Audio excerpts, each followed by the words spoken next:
The warmest of greetings, Heather and fellow classmates. Welcome to week 8. My name is Nasif Islam. As the omnipresent beast that is climate change continues to wreak havoc across the planet, there is a pertinent need to find solutions and pragmatic management strategies to respond and limit the dire consequences.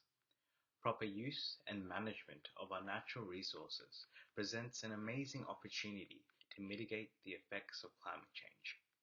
This is epitomized by the Sundarbans mangrove forest. The Sundarbans is the world's largest contiguous mangrove forest.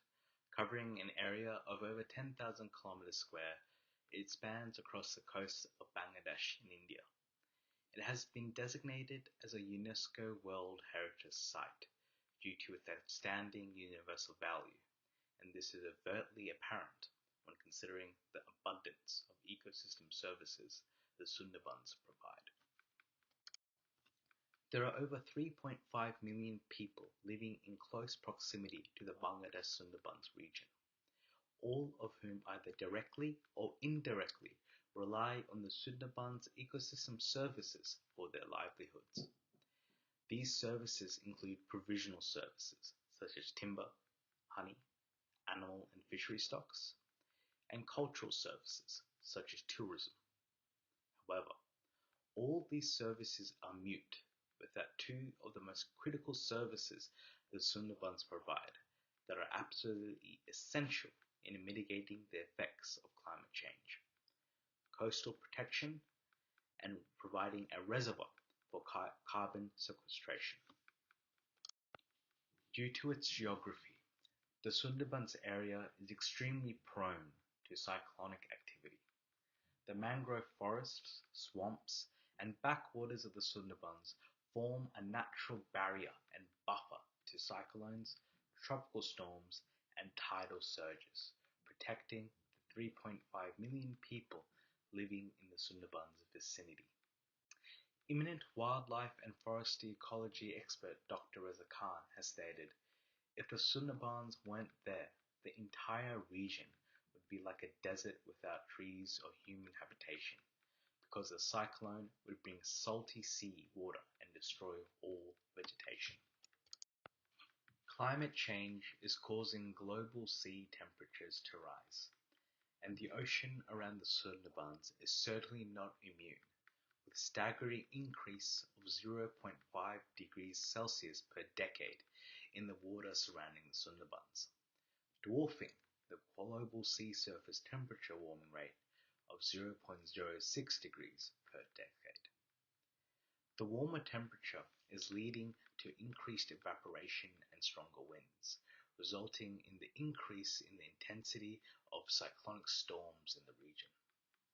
The protection and health of the Sundarbans is therefore of paramount importance to combat the climate change-induced extreme weather events and secure the livelihoods of over 3.5 million people that live in the region.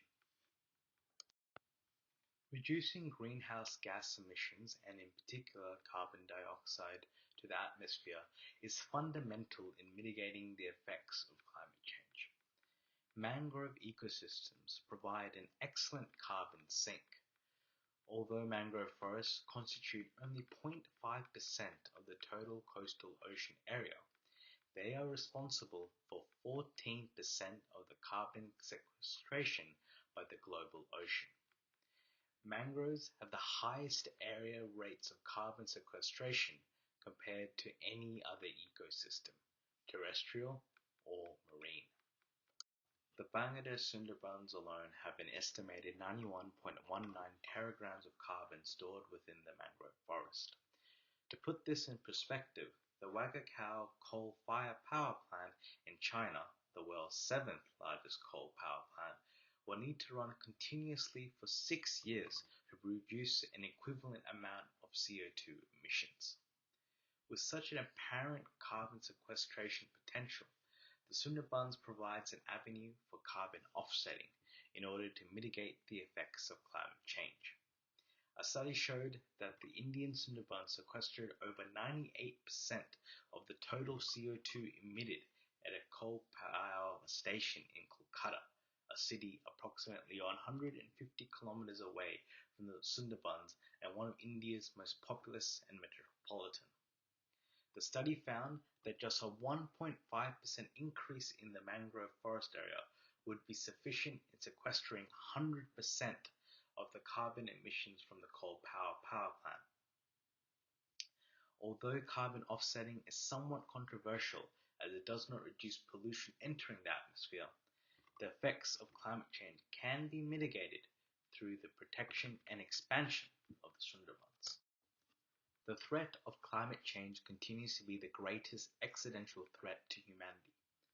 Pragmatic and long-term management strategies are needed to mitigate the effects of climate change.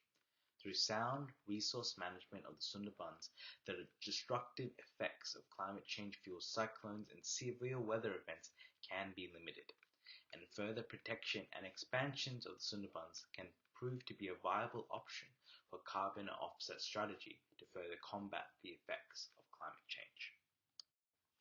Some discussion questions to conclude. What are some hurdles that must be overcome when disseminating natural resource management policies? Is climate change an effective driver? The Sundarbans has a very clear and direct relationship with people in the region. How do you think this would impact the implementation of natural resource management policies? Do you believe carbon offsetting is a viable natural resource management tool to fight against climate change? Thank you, everyone. I look forward to engaging with you all on the Padlet page.